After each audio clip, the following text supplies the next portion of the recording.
حضرت علی رضی اللہ تعالی عنہ نے ارشاد فرمایا، ہر اس دوست پر بھروسہ کرو جو مشکلات میں تمہارے کام آئے۔ جس شخص کے دشمن نہ ہو صرف دوست ہوں، اس جیسا منافق کوئی نہیں، کیونکہ دشمن اس کے ہوتے ہیں جو حق کی بات کرتا ہے۔ اگر دوستی تمہاری کمزوری ہے تو تم دنیا کے سب سے طاقتور انسان ہو۔ جس کی زبان میٹھی ہو جاتی ہے اس کے دوست بڑھ جاتے ہیں۔ بدترین دوست وہ ہے جس کی خاطر تکلف کرنا پڑے۔ جو ذرا سی بات پر دوست نہ رہے، سمجھ لینا وہ کبھی دوست تھا ہی نہیں۔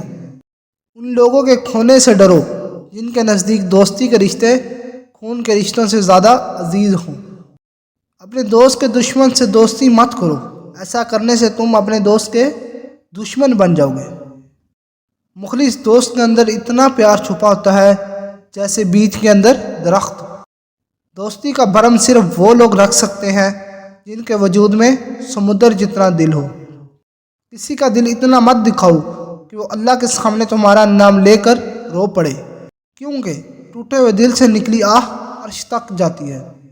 کبھی اس کو نظر انداز نہ کرو جو تمہاری پرواہ کرتا ہے، ورنہ کسی دن تمہیں احساس ہوگا کہ پتھر جمع کرتے کرتے تم نے ہیرا گوا دیا۔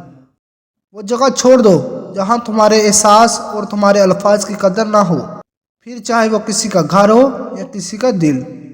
آپ کو جس شخص سے محبت ہو جائے اس کی آخرت کے بارے میں سوچا کرو کہ اس کو کیسے بہتر بنایا جائے۔ یہ تمہاری محبت کی سب سے بڑی دلیل ہے۔ کسی سے محبت ہونے لگے تو صدقہ دو، محبت ہوئی تو مل جائے گی، اور اگر بلا ہوئی تو ٹل جائے گی۔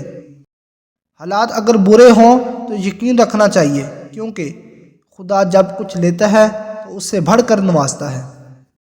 اور کبھی غم نہ کرنا کہ دنیا آپ کے ساتھ نہیں، بلکہ خوش ہونا کہ دنیا کا مالک آپ کے ساتھ ہے۔ جب دعا کرتے وقت تمہاری آنکھوں سے آنسو آنے لگے تو سمجھ جانا تمہاری دعا بارگاہ الہی میں قبول ہو چکی ہے۔